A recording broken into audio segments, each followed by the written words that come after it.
Obviously, this is aimed at the whole family, whereas Horrible Histories was more a kids' programme. Is that harder to do because you've got to appeal to a much wider audience? I don't know. I mean, sort of in some ways. I think the producers, when they were making Horrible Histories, always said to us very early on, they said, we'll just make a sketch show. And to a degree, we just made a comedy, but then made sure the references were something that children can get.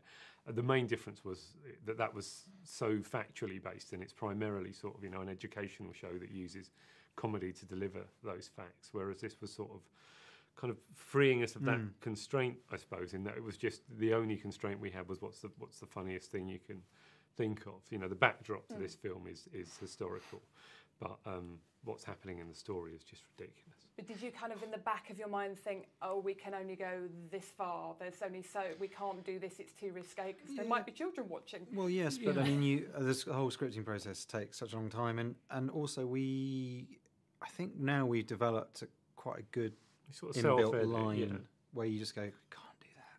Particularly through doing Yonderland, of sort of, we found what tone is, and you want to be, you're cheeky, but you're cheeky up to a point. Yeah. And we tend to recognise when we stepped over it, there'll be someone in the group who'll go, not sure about that line, and then we pull back. So we normally look after. And there's always something that someone goes, not sure. And you have to sort of have a bit of a tussle over it, and actually it's fine. So there's nothing that you really, really would have liked to have snuck in there that you couldn't get in because somebody went, no, look, that'll get you an 18. No, you can't do that. I don't think so. No. There was one, I can't say the line, 'cause it's one of my favourites in the film and I don't want to spoil it. There's one line that Lope says that from really early on, I said, that's the only deal breaker for me in the script. I have to keep those words in. And they let us. Yeah. So I don't think we kind of didn't have any tussles on that front. I don't think so. Oh, that's good. Which was, of all of the characters, was the one that was most fun for you to write? I can say this because you play him, I loved writing Philip. I think we both really enjoyed the kids. He's just got his voice and also his kind of dramatic voice and being this comedy real villains. Comedy villains are great fun because at their heart they believe they are the coolest, most dastardly person. Yeah. But everyone around them would go, that guy's a bit of a loser. He's like the idiot who walks into the bar late with sort of leather trousers on and hangs out around the bar and thinks he's cool. And everyone else goes, no, that guy, not that guy. And I enjoyed writing Marlowe, actually, because he takes himself so very seriously. So he's fun to undercut. So how did you, because obviously there are characters that are real, like Marlowe and Shakespeare and things like that, but it's not as historical as Horrible Histories. No. Did you pretty much have free rein? Because it is a period of time that nobody really knew much about. So you didn't have to worry. Yeah. It's kind of 50-50 that we've got, there's, like you say, there's characters, there's sort of little cameos from people like Drake and Raleigh, and even, the character that Damian Lewis plays is based on a historical character. But equally, and like King Philip at this time was trying to unthrone Elizabeth I, but he wasn't doing it in person. He wouldn't have had this gang of assassins who we could make up. The Earl of Croydon is just kind of standing in for all of the forgotten courtiers, People remember the Earl of Essex and things like that, but there's a whole raft of people who've just been a little footnote in history, and so it was it was like licensed to invent those sorts of things. We like to imagine that Croydon didn't become a sort of major sort of one of the big players for that very reason, but I thought it was a great part. Now Croydon's famous for something just as well as IKEA. So that's quite well, exactly. That's what we wanted. We wrote a lot of we wrote the screenplay in Croydon. So we sort of, as we say in the film, we wanted to put Croydon on the map. Absolutely. So was there a fight over who got to play Bill? No. No, really early on. We just, as soon as we'd written the first 3 or 4 pages, and sort of when this feels like it's Matt, and also he's the young one. And we wanted to play him as a man of 30, and just sort of hitting that age where he sort of should be settling down, but still having these dreams that he thinks are unfulfilled. And so neither of you deep down really wanted the role. No way. No, I think I'd love to. I think it would have been fun to play, but I don't think I'd have done it as well as Matt. No, so I think very happy for him to. What I like was the fact that Bill and Marlowe end up dressed up as vegetables at the market. So what is the worst job you've both had that wasn't an acting role? Before you became? Ben Wilmot. I worked in a lot of call centres. Right. I worked in a lot of call centres. So you got hung up on a lot then? Yeah, a lot. And all the time thinking, one day you'll see, do you see? I don't know. I've had some interesting jobs, and none of them have been awful. I think the strangest one, I used to, a friend of mine owned a company that made body jewellery, and so I made a lot of body jewellery, which was very repetitive, balls on shafts, very repetitive sort of work. But it was kind of, he gave a little home to like creative waste and strays, and so there'd be like, you know, me and then a musician and a poet, and they sort of sit there discussing philosophy whilst kind of doing manual labour, and it was actually, in some ways, it was one of the best jobs I've ever had. It was a unique experience. I can imagine. Now I've got a question from a 10-year-old, because we're a Movies4Kids website, and it's actually better than all my questions. You have to both quote a line from Shakespeare, but it can't be to be or not to be. Okay. I always like the one that we use in the film for Croydon, the villain smiling, damn that villain. That's right, that's good. The moment in the film where he thinks he might just get away with what he's done, and it sort of gets his comeuppance. Although I also I drink to the general health of the whole room, I think it is, which is just this idea of Tudor revelry. What's the quote underneath my character sheet? Is it heavy? Oh, heavy lies the head that wears a crown. Yeah. I mean,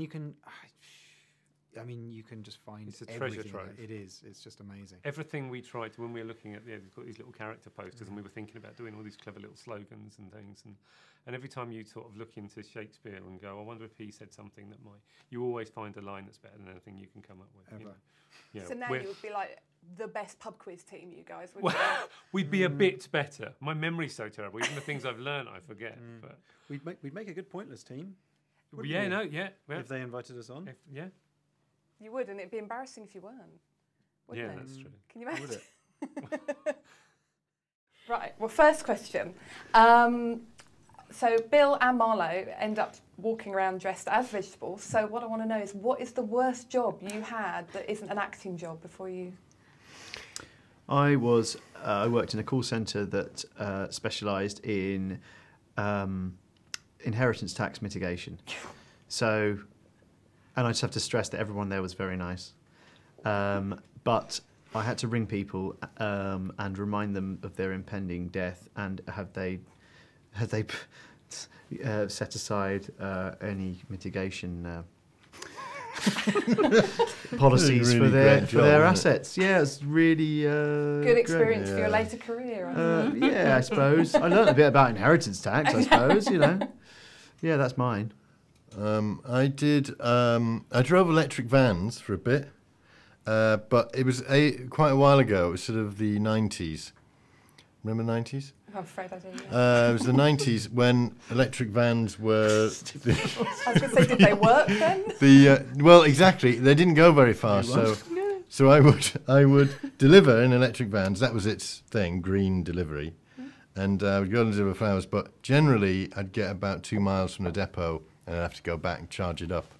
And the company failed because the technology wasn't there. 98 or something. Oh, yeah. Were they like milk floats? Yeah, like... Hairdryers. Yeah, I drove around in a hairdryer delivering goods. I worked in a greasy spoon, which was pretty bad. It was in a market in Birmingham. Did you smell of fat? Chip fat all day. Yeah. And my parents, very nice, Horrible... Maybe can I say that? Horrible Market Cafe. Oh, okay. It's not there. Cafe. Oh, right.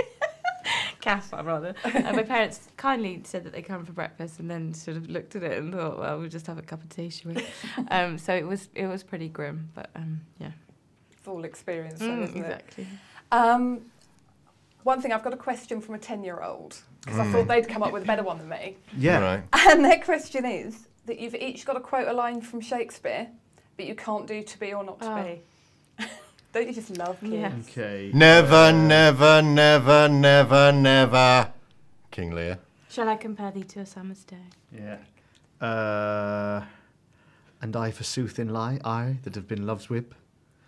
That's Barone from Love Labour's Lost. Yeah. Oh, yeah, because it's my audition speech that I learnt years ago. Oh, God. Bastards. All, probably not a good one. That's not a good one for it. That is in... I know, but I was doing my audition speech.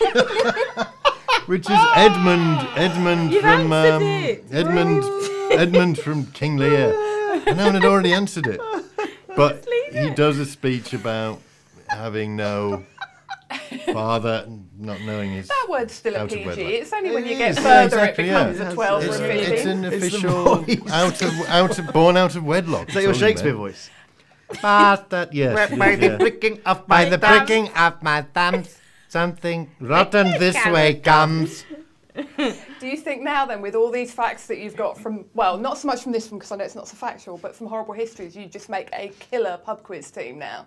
All of you. Yeah, I Yeah. Yeah, think so. maybe. Although it's hard to remember. Like when we did so much in Horrible Histories, it kind of goes in and then it's got to go out for something else to come in because you just can't retain everything. Yeah. So actually, I think the children that we meet know more than we do, Yeah. to be honest.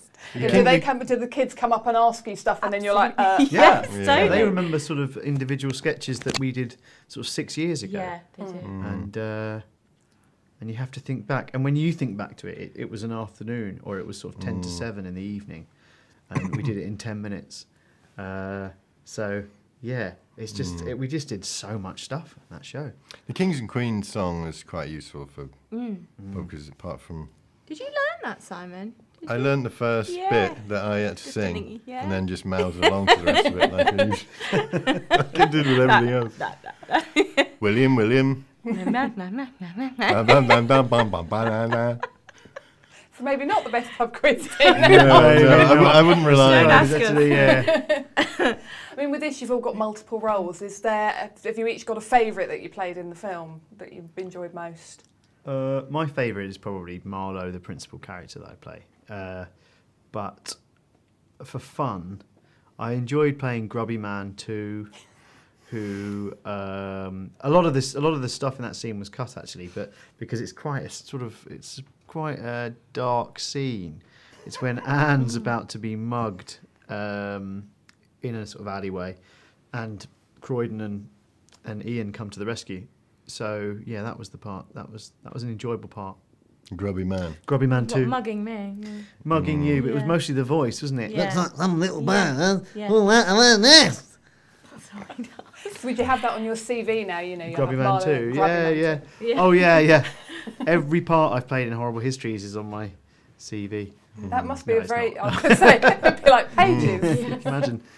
Often it's a voice that, like Juan is a character I enjoy doing, but just because it's very satisfying to go into the voice for you, and I could talk all day in it because it's a very pleasant place to be. But stop now. But yeah, it's usually a voice that that you enjoy doing, and so that's one. Juan. I think for me, I loved playing Anne, but obviously for fun, same as Jim, the body collector, definitely. I mean, do you find when kids come up to you, do they ask you to do a specific role from Horrible Histories? Do they sort Songs sometimes, they ask for to sing the song. But I was at a sort of family-friendly festival once, and I had a couple of pints of cider. And but yeah, well, that's it was lunchtime, and some kids came up to me and asked me to sing the Kings and Queens song with them, and they were all called Philip. Yeah, I couldn't remember it. What's the question again? Do kids come up to you and ask you? Oh yeah, do the stupid deaths. Yeah, do the the Skellington. stupid death. Do the stupid deaths. Yeah, one guy in a service station had already told his son he was gonna get me to do it, and he came over and went, do the dance from my boy, and I went, I'm just picking up Top Gear magazine. Was he one of the I'm in a crates? shop. Do He was Do sausage the man. Do the dance. For Do my a boy. dance. I don't know But what it is, I but he went, does. I'm not going to do that here. I'm really sorry. And he went, I've told him you're going to do it. Oh, It's over there. And I said, he's going to do it. And he came, you said you're going to do it. I said, on the forecourt. do it. Don't do it like that. I was like, listen, mate, I'm not taking notes. I've just done a bit, okay? Now I want to go and buy my magazines. So somewhere on Hang on, CCTV at a sort of like Yeah, Shell yeah, service yeah. station Yeah, video it will be, doing yeah. that. Oh, did you have your cap on as well? Yeah. Okay, thank you so much. Thank you. Thank you.